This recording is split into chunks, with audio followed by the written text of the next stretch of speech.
porque eram pescadores. E Jesus então vai andando pelo mar da Galileia. E ele não só viu apenas Pedro e André. O que é interessante, que o escritor do Evangelho de Mateus é um evangelho direcionado aos judeus, ele escreve para os judeus. O foco da visão do evangelista Mateus é o povo judeu. E o interessante é que ele vai narrando Jesus andando pelo mar da Galileia. E lá no mar da Galileia era prática, como em todos os lugares do litoral nosso, haver um segmento de trabalho chamado pescaria, a arte da pesca. E como lá no mar da Galileia também existia isso. E um desses pescadores, desses profissionais da pesca, era Pedro e André. Eles eram bons no que faziam. Eles aprenderam de seu pai. E não aprenderam porque eles queriam apenas aprender. Porque no costume judaico diz o seguinte: o pai que não ensina uma profissão para o filho, está ensinando o filho a ser um ladrão futuramente. Então era a obrigação do pai, como o chefe da casa, ensinar uma profissão para o filho. O pai de Pedro, o pai de André era pescador. Consequentemente ele passa a profissão de pescador para Pedro e André.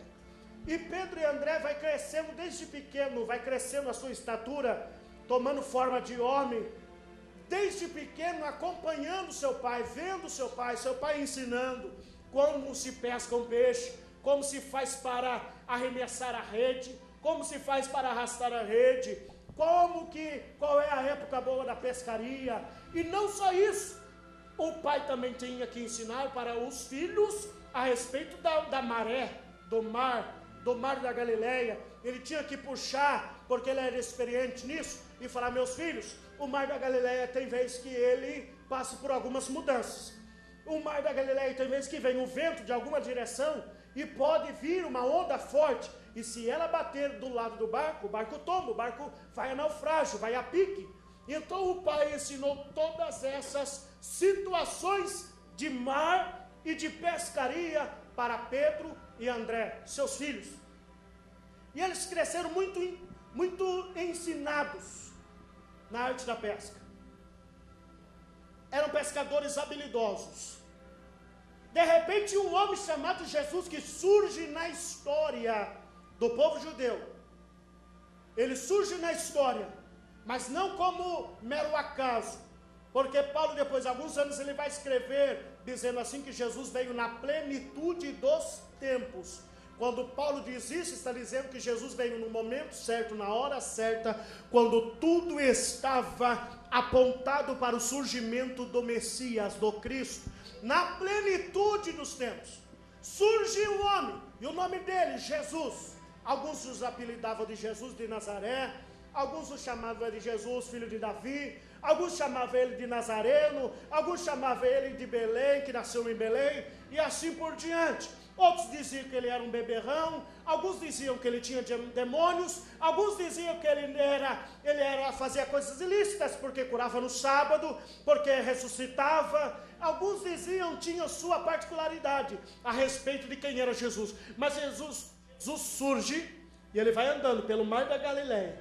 E de repente ele vê dois pescadores que lhe chamam a atenção. E não tinha só dois, tinha muito mais que dois. Mas dois pescadores chamou a atenção. E o nome deles, Cefas, chamado Pedro, e André, seu irmão. De repente Jesus para diante desses dois homens. E esses dois homens olham para Jesus sem entender muito bem o que estava acontecendo. Jesus então fala para eles assim: vinde a mim. Vinde após mim.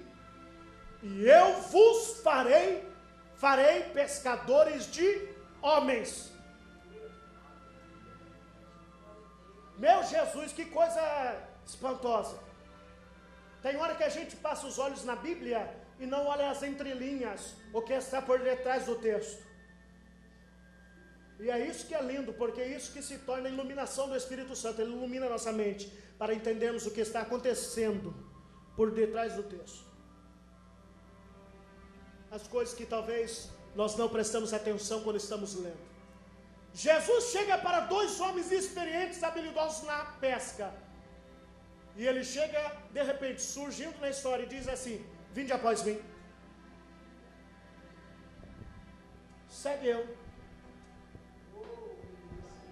Siga meus passos. Ande comigo. Caminhe comigo. Viaje comigo.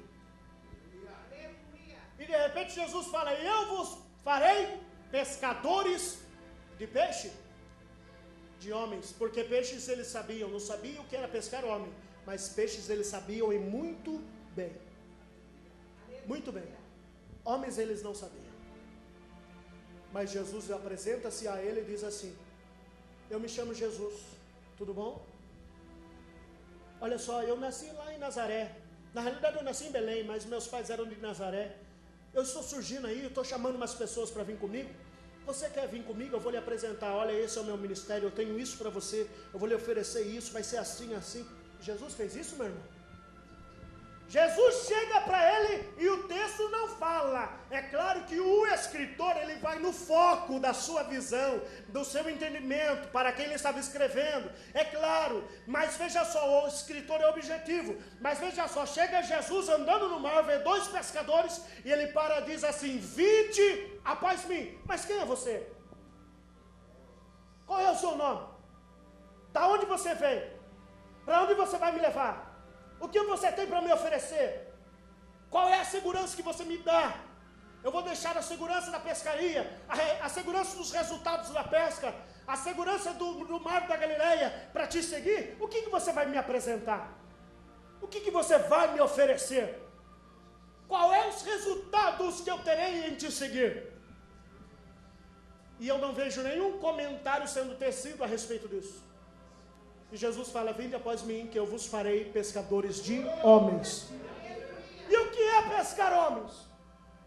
Talvez alguém poderia falar: eu sei pescar peixe, sei muito bem, viu? Conheço de maré, entendo de cardume, sei como visualizar o cardume, eu sei muito bem como enfrentar uma onda quando o mar está bravo, mas eu nunca vi ninguém pescar homens. Eu não entendo isso. E sabe qual é a mensagem de Deus para mim e para você nessa noite? O Espírito de Deus falou comigo e eu quero trazer hoje, pregar sobre as fases da vida de um homem de Deus. As fases da vida de um homem de Deus. E esse homem de Deus chamado Pedro, ele é o que vai tecer e estar no centro da nossa mensagem nessa noite, porque Deus tem uma palavra para mim e para você aqui hoje. Deus vai te levantar a partir de hoje, não é porque eu estou pregando, é porque Ele quer te levantar. Se segure aí, meu irmão, porque Deus vai falar conosco profundamente. E eu acho interessante que Jesus chega para eles e diz assim: vocês têm que me seguir, têm que vir após mim, e eu farei de vocês pescadores de homens. Eu acho lindo, e aqui vai a primeira fase. A primeira fase é a fase do comissionamento, da chamada. É a fase que Cristo se apresenta. E Ele não se apresenta dizendo: eu sou Jesus, tenho para lhe oferecer isso, você vai ganhar isso, os resultados são esses, isso aqui é do seu benefício. Ele não chega dizendo isso. Ele chega assim: vinde após mim, siga-me.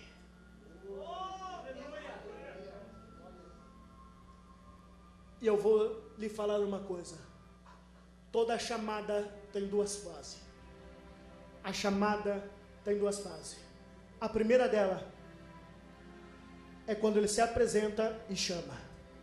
E a segunda fase é quando ele apresenta para nós o propósito do céu para a nossa vida. Vocês vão vir após mim. Vocês vão me seguir. E agora lá vem o projeto. Qual é o projeto, Senhor? Qual é a finalidade? A finalidade é que eu vou fazer de vocês pescadores de almas, de homens. Esse é o projeto. Pedro, você entende de pescaria, mas eu tenho muito mais do que peixe para você. Eu tenho homens para você pescar. Você entende de maré, Pedro, Mas você vai aplicar a sua sabedoria na pesca, na maré, nos acontecimentos dos mares para a vida. E eu vou lhe falar uma coisa: você vai tratar com os seres humanos, você vai ganhar homens. Aleluia. A primeira fase é quando ele te chama, quando ele me chama, quando ele se apresenta e fala assim para mim: siga-me. Você está traçando muitos caminhos, mas eu quero que você me siga. Você traça a sua vontade, a vontade dos outros, a vontade da sua carne, a vontade dos seus prazeres, mas eu quero que você deixe tudo isso para me seguir a partir de agora.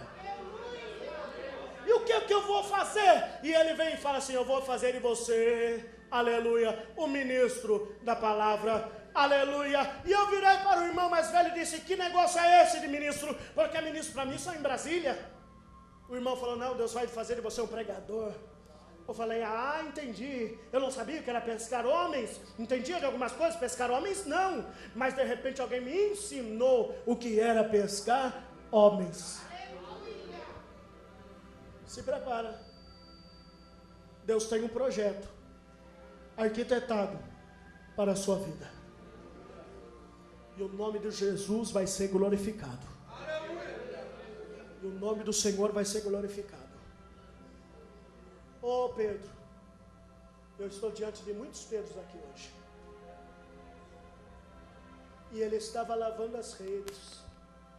Tinha voltado da pesca.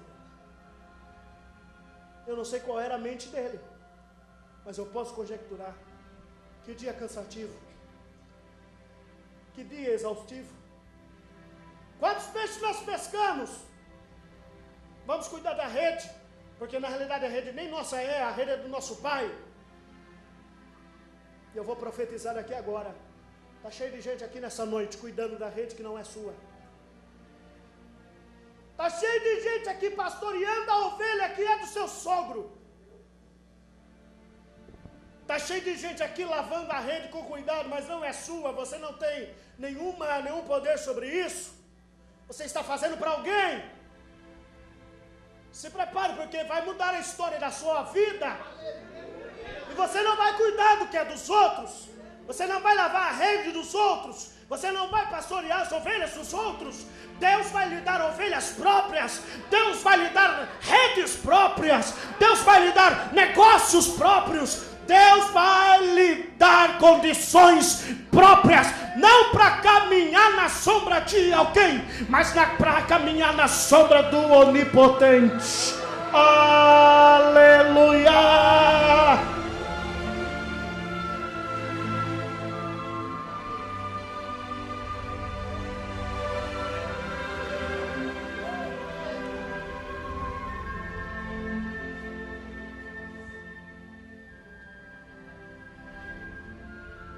A Bíblia não tece nenhum comentário a respeito, mas e daí, Senhor? Eu só enxergo Pedro e André largando as redes, se despedindo dos pais. E para onde você vai? Eu vou seguir um tal de Jesus. Mas o que ele tem para lhe apresentar? Eu não tenho profundidade, eu não conheço muito bem. Mas eu tenho uma visão muito panorâmica das coisas. É meio superficial, porque ele não me mostra a profundidade, ele me mostra panoramicamente. A profundidade é só quando eu estiver lá, só quando eu viver ela, só quando eu estiver pisando na terra, só quando eu estiver apalpando ela, porque ele só me mostra algo superficial. É por aqui, meu filho, a terra é lá, mas você nunca viu, mas eu sei onde que ela está. Você não conhece ela, mas eu conheço ela. Você não sabe os perigos dela, mas eu sei dos perigos dela. Mas você não sabe o que ela pode retribuir, os resultados. Mas eu sei quais são os resultados. É só sair. É só seguir. É só caminhar. É só marchar. A primeira fase é linda, meu irmão, porque é a fase que a gente deixa tudo para trás. E fala: opa, entendi, que coisa tremenda, eu vou seguir, Senhor. Eu estou crendo nisso, meu Deus. Eu creio que o Senhor tem uma chamada comigo. Eu creio que o Senhor me chamou. É a fase que a gente lá abre mão de muitas coisas. que nos encontrou no caminho da vida. Por amor daquele que olhou para mim, para você, e sem eu conhecer ele, mas ele sabia quem eu era e quem você era. Ele falou: você está disposto? Então me siga. E eu acho interessante, porque o escritor não fala nada,